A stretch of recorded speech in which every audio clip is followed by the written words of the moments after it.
नमस्ते, good morning सभी भाइयों को राम राम। सभी भाइयों से निवेदन है कि चैनल को सब्सक्राइब कर लीजिए ताकि आप लोगों को हर एक वीडियो मिलता रहे। और जो भी मेरे साथी भाई हैं LIC किए हुए हैं उनको भी प्रॉफिट मिलेगा इन वीडियो से। ऐसा कुछ भी नहीं है कि उनको कोई प्रॉफिट नहीं मिलेगा। तो आज हम एनिमल्स के अंदर ड्रग्स ऑफ चॉइस के बारे में बात करते हैं कि कौन सी बीमारी कौन सा ड्रग्स कौन सा इंजेक्शन काम करता है, बेस्ट रिज़ल्ट देता है।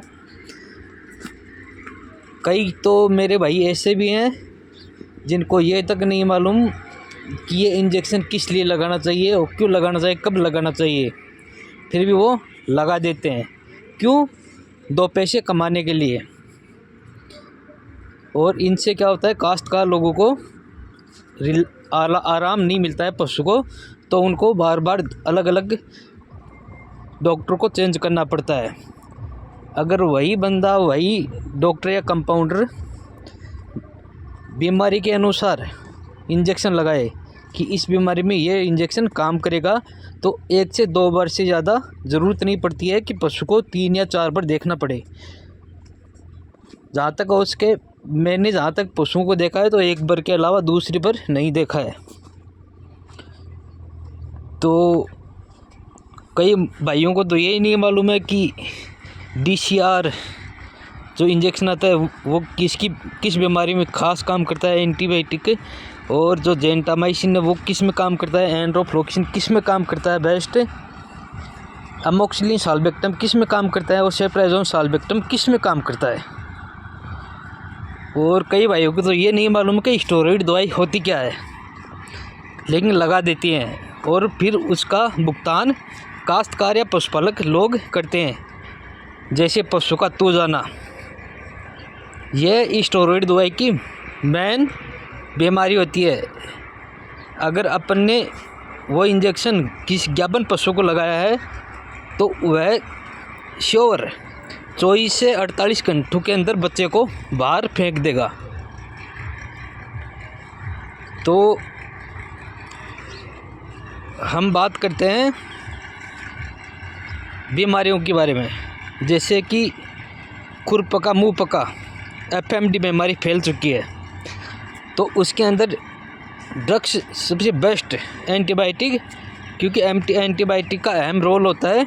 तो उसकी क्या होती है एंटीबायोटिक, तो कई भाई तो एंड्रो बोलते हैं, कई जेंटा बोलते हैं, कई अमोक्सिलिन बोलते हैं, कई सेफ्ट्राजोन बोलते हैं।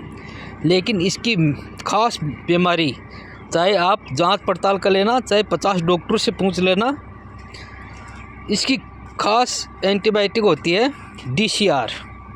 वो इसलिए क्योंकि खुरपका मुँह पका बीमारी आने के बाद में पशु के मुंह में छाले भी पड़ेंगे, खुर में छाले पड़ेंगे। तो छालू को कंट्रोल ओनली फॉर कौन सा एंटीबायोटिक कर सकता है, DCR। और गलघोटू रोग देख लीजिए आप, तो गलघोटू रोग में कौन सी एंटीबायोटिक सबसे बेस्ट काम करेगी। तो कोई मेरा भाई तो जेंटा लगा रहा है, कई एंड्रो लगा रहा है, कोई क्या लगा रहा है, कोई क्या लगा रहा है।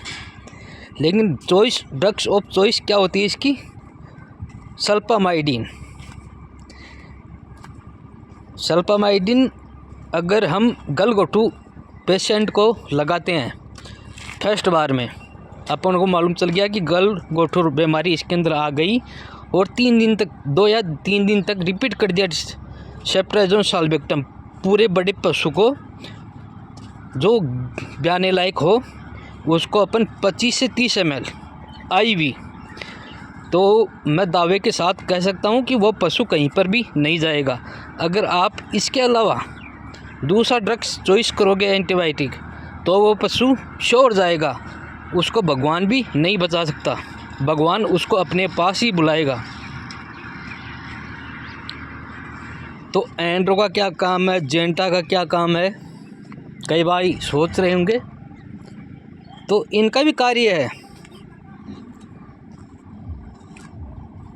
इनका कार्य कौन सी बीमारियों से संबंधित होता है, वायरल डिजीज से। जैसे बुखार आ गया या फिर कोई अन्य बीमारी हो गई, उनके अंदर अपन एनरो लगा सकते हैं, जेंटा लगा सकते हैं। प्लस सबको मालूम है कि पैरासीटामोल से बुखार उतरता है, और सूजन के लिए कौन सा इंजेक्शन काम में लेते हैं, वो बुखार साथ में हो सूजन के साथ में तो मेलोक्सिकैम पैरासीटामोल, और अगर सूजन ही हो बुखार ना हो तो मेलोक्सिकैम सबसे बेस्ट दवाई है। और दर्द के साथ में बुखार है तो फ्लोक्सामिन जो ड्रग्स आता है वो यूज़ में लिया जाता है। तो जिसी भाई को अगर ऐसा लगे कि मैंने सभी ड्रग्स के बारे में सही बात की है तो चैनल को सब्सक्राइब ज़रूर करें और लाइक करके जाए, और जो भी आपको लगे कि मैंने इस ड्रग्स के बारे में गलत बोला है तो मेरे को कमेंट के ज़रिए वो बात बताएं कि इस बीमारी का ये ड्रग्स है।